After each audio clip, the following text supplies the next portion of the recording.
जिस तरह से आप जानते हैं कि सफाई कर्मचारियों ने हड़ताल कर रखी है, तकरीबन आज उनका 6ठा दिन हो गया। सुनने में ऐसा आया है कि उनको 1 माह की तनख्वाह दे दी गई है, लेकिन उनका ये कहना है कि हमें कम से कम 2 महीने की तनख्वाह दीजिए, उसके बाद ही, और वो जब तक हमारी सैलरी हमारे अकाउंट में नहीं आएगी हम स्ट्राइक से नहीं जाएंगे। इस चक्कर में जो है दिल्ली में कूड़ा ही कूड़ा हो गया, हर जगह हर लोग परेशान हैं। हमारे साथ अजमेरी गेट के काउंसलर राकेश कुमार जी मौजूद हैं। हम इनसे जानना चाहते हैं कि सर, क्योंकि आप काउंसलर हैं तो आप ऐसा क्या प्रयास कर रहे हैं कि इन लोगों की तनख्वाह मिल जाए और यहाँ से जो कूड़ा बढ़ जाए, जो दिल्ली वाले परेशान हैं वो परेशान ना हो। देखिए, मैं बार बार इस बात को कह रहा हूँ कि आज दिल्ली के अंदर भारतीय जनता पार्टी के कारण, भारतीय जनता पार्टी के सैलरी ना देने के कारण आज पूरी दिल्ली जो है कूड़ा कूड़ा हो गई। जो नॉर्थ एमसीडी के हालात हैं बहुत ज़्यादा बदतर हैं। हमारे तमाम क्षेत्र जो है कूड़े से भरे पड़े हैं। उसके पीछे अगर सीधी जिम्मेदारी किसी की बनती है तो भारतीय जनता पार्टी की बनती है, क्योंकि कर्मचारी भारतीय एमसीडी के कर्मचारी हैं, जहां 14 सालों से एमसीडी में जो काबिज है, 14 साल से लोग ये राज कर रहे हैं, सैलरी ये दे नहीं पाते। पिछले 8-10 सालों से यही कार्यक्रम चल रहा है। हर 4 महीने 6 महीने बाद जो है हड़ताल का जो है हड़तालें हो जाती हैं। तो मैं आज की स्थिति के लिए बार बार कहता हूँ कि भाई, भारतीय जनता पार्टी की सैलरी ना देने के कारण हम लोगों को, दिल्ली की जनता को भुगतना पड़ रहा है। हम दिल्ली की जनता से मैं माफ़ी भी मांगता हूँ कि भाई, इनकी भारतीय जनता पार्टी की नीतियों के कारण और पैसा ना देने के कारण ये सब हो रहा है। देखिए, जहाँ तक दिल्ली सरकार का मसला आता है, दिल्ली सरकार ने 1752 करोड़ रुपया, दिल्ली सरकार ने 1752 करोड़ रुपया तीनों एमसीडी को दिया है और 8600 करोड़ रुपया बकाया है 26 अक्टूबर 2020 तक। ये सरकारी आंकड़े हैं। 26 अक्टूबर तक 8600 करोड़ रुपये बकाया है, जबकि और पैसा भी आ चुका है। जब से मैं समझता हूँ ये 9000 करोड़ रुपया बकाया होगा। हमने कोर्ट में भी कहा है, हमने हर जगह कहा है कि हम दे चुके हैं पैसा। अब ये पैसे को कहाँ ले जाएं, किस मद में खर्च कर रहे हैं, किस में नहीं कर रहे हैं।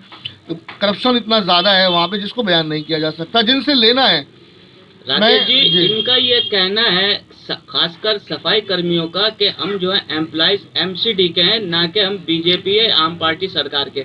लेकिन उसके बावजूद बीजेपी जो आम पार्टी पर आरोप लगाती है और वो जो है आम पार्टी बीजेपी पर, लेकिन कहीं ना कहीं सफाई कर्मी ही पिस रहा है। इस बारे में आपका क्या कहना है सर? देखिए, भारतीय जनता पार्टी एक ऐसी जुमलेबाज पार्टी है जो अपनी गलतियों का ठीकरा जो है आम आदमी पार्टी पे फोड़ती है। अगर किसी को तनख्वाह ना मिले तो आम आदमी पार्टी की जिम्मेदार, किसी की प्रमोशन ना हो तो आम आदमी पार्टी की जिम्मेदार, अगर किसी को पक्का ना किया जाए, 20 सालों से ये लोग, 14 साल से ये लोग बैठे हैं, 20 साल हो गए कर्मचारियों को, उनके पक्का होने की बात जोड़ रहा है। वो जो सफाई कर्मचारी हैं 20-22 साल से पक्के नहीं हुए, वो भी हमने रोके हुए हैं। अगर चांदनी चौक में कोई मंदिर टूट जाए, जो कि हाई कोर्ट के आदेश से हुआ है, तो उसकी जिम्मेदार भी हम है। तो भारतीय जनता पार्टी ने लोगों को गुमराह करने के लिए, कर्मचारियों को गुमराह करने के लिए इन्होंने ये शगुफा छोड़ दिया है कि हमने दिल्ली सरकार से पैसा लेना है, 13,000 करोड़ रुपये लेना है। तो 13,000 करोड़ कहाँ से पैदा हो गया अचानक एक साल में? अभी 6 महीने में 6 महीने में नहीं, जब से इन्होंने धरना दिया है, जब से ये 13,000 करोड़ का आंकड़ा लिया है, हमारी समझ से बाहर है। देखिए, कोई सरकारी बयान होता है, कोई कमिश्नर बोलता है, कहीं से कोई सरकारी आंकड़ा तो लाइए जो हमारी तरफ निकलता है। ये कोर्ट में हम कोर्ट में जाते हैं, हमने कर्मचारियों के विषय में कोर्ट में अपना वक्तव्य रखा है, वहाँ ये कुछ नहीं बोलते। बराबर कोर्ट में हमारी हियरिंग रही है, 26 नवंबर के महीने में रही है, दिसंबर के महीने में रही है, और हमने बराबर कहा है कोई कुछ नहीं, हमारी तरफ कुछ नहीं निकलता। हमारा तो लोन है, दिल्ली सरकार ने तो लोन भी दिया हुआ है, उसको भी वो भी पैसा नहीं मांग रहे हैं। हम दिल्ली सरकार का जो लोन है, जो 8600 करोड़ रुपए का है तीनों एमसीडीओ पर, जो कि बढ़ के मुझे लगता है कि 9000 करोड़ हो गया है। हम लोन भी नहीं मांग रहे हैं, उस पर ब्याज भी नहीं मांग रहे हैं, उसके बाद हमारे ऊपर ही सारी कालिक पोथी जा रही है। तो ये कर्मचारियों को भी समझ लेना चाहिए और दिल्ली की जनता को भी समझ लेना चाहिए कि 14 साल जो जिसका राज होता है, जिम्मेदारी उसकी होती है। अच्छा, मैं यही बात मैं कहने जा रहा हूँ कि जिसका राज होता है जिम्मेदारी उसकी होती है। लेकिन आप क्योंकि इलाके के काउंसलर हैं, तो काउंसलर की जिम्मेदारी सफाई सुथराई करने की होती है और आपके अधीन जो हैं सफाई कर्मी आते हैं, तो आपकी उनके किसी बात हुई, कोई बातचीत हुई, कुछ ऐसी बात हुई कि देखिए, हम सफाई कराने की कोशिश करते हैं, उनको पता लग जाता है कर्मचारियों को, यूनियन वाले हमारे ऑफिस के ऊपर चढ़ गए 200-250 कर्मचारी। आपने देखा होगा, मैंने फेसबुक पर डाला, हमने प्राइवेट कर्मचारी बुलाकर सफाई कराने की कोशिश की तो वो हमारे ऊपर चढ़ गए कि आप अगर सफाई कराएंगे तो हमारा जो आंदोलन है वो पिट जाएगा। अगर सफाई हो गई तो फिर तो कोई हमारी तरफ देखेगा भी नहीं, उनकी मांगे भी जायज़ हैं।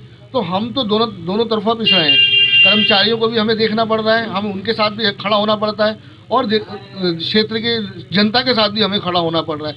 सवाल ये है कि गलती किसकी है? 14 साल से भाजपा का राज है, जिस जिम्मेदारी उसकी बनती है, एमसीडी के कर्मचारी हैं, ना कि दिल्ली सरकार के कर्मचारी हैं। तो ये बात साफ हो जानी चाहिए ये कि दिल्ली सरकार को कोई पैसा देना नहीं है। ये पैसा जिनसे लेना है उनसे पैसे लेते नहीं है। साउथ एमसीडी किराए पर है सिविक सेंटर में, नॉर्थ एमसीडी का ये सिविक सेंटर है और नॉर्थ एमसीडी ने साउथ एमसीडी को किराए पे दिया हुआ है क्योंकि उनकी बिल्डिंग अभी बनी नहीं है। साउथ एमसीडी को 2500 करोड़ रुपए देना है। आप देखिए, जरा गौर करना है इस बात को कि 2500 करोड़ रुपया साउथ एमसीडी से लेना है। डीडीए से 1000 करोड़ रुपए लेना है, डीडीए से 1000 करोड़ रुपए लेना है। अब 3500 करोड़ हो गए, लेकिन ये अपने लोगों से पैसा नहीं मांगते क्योंकि डीडीए भारत सरकार में आती है, केंद्र सरकार के अधीन है, तो उससे कैसे मांगे? साउथ एमसीडी क्योंकि वहाँ बीजेपी बैठी है इसलिए नहीं मांगेंगे, नहीं मांग रहे। जबकि हमारे नॉर्थ एमसीडी के कमिश्नर ने साउथ एमसीडी के दफ्तरों पे ताला लगा दिया था कि भाई आप पैसा दीजिए वरना दफ्तर खाली कीजिए। नॉर्थ के कमिश्नर ने कई बार साउथ के कमिश्नर के दफ्तर के ताले लगाए हैं।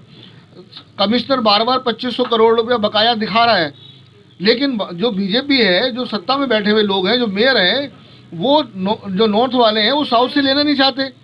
तो ये एक बहुत बड़ा घपला है, किसी को आप माफ़ कर रहे हैं, जबकि हमारी महीने की तनख्वाह जो जाती है पूरे नॉर्थ में 325 करोड़ रुपए है। अगर ये 2500 करोड़ अपना किराए का ले लें तो मुझे लगता है 2 साल की तनख्वाह चली जाएगी। 1000 करोड़ अगर डीडीए से लिया है तो पिछले 4-5 सालों की तनख्वाह चली जाएगी।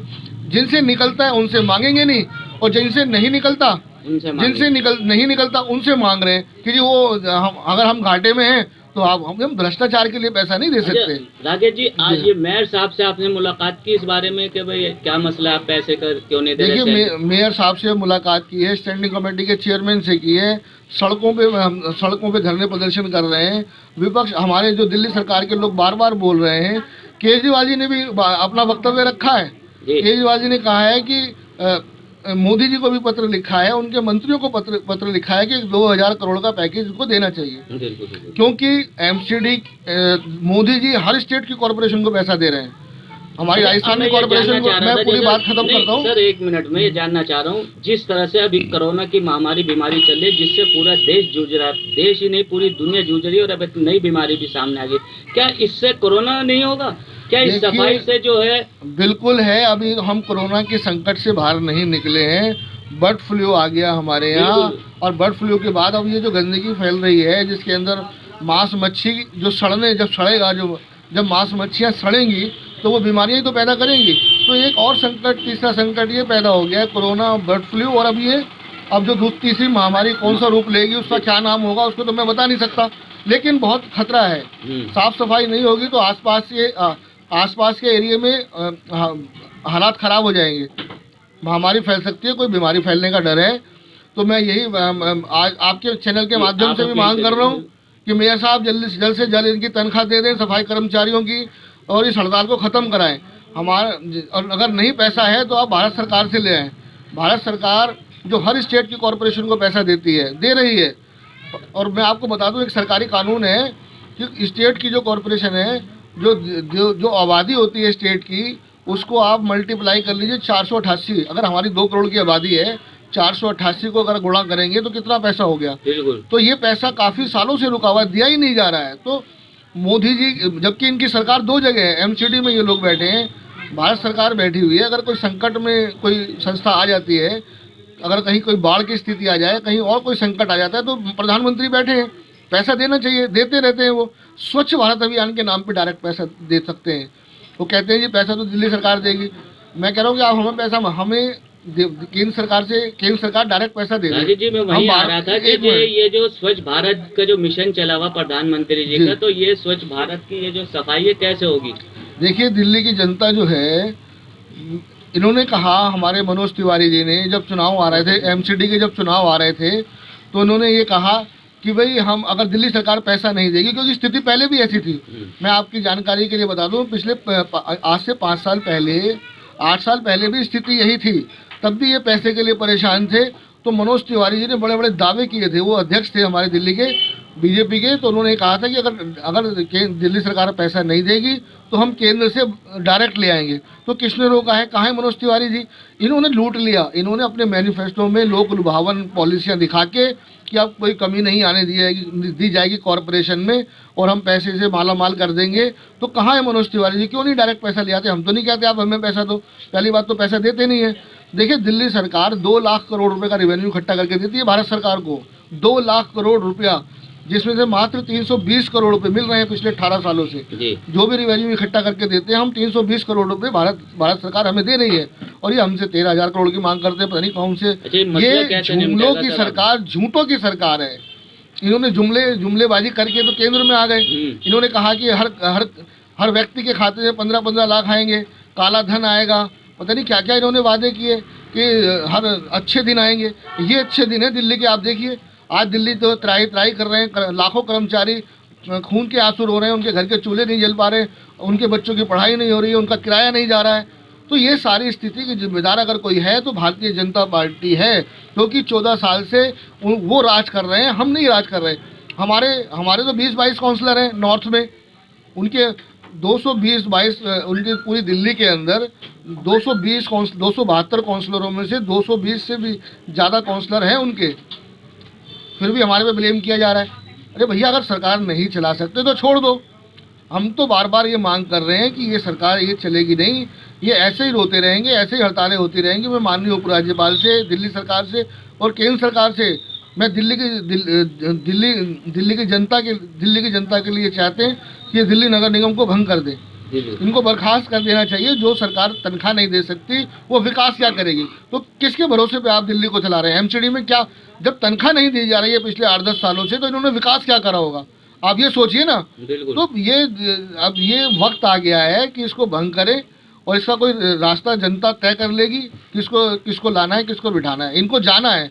लोग इनके जुमलेबाजी से, इनकी धोखेबाजी से लोग परेशान हो चुके हैं। एमसीडी खून के आंसू रो रही है।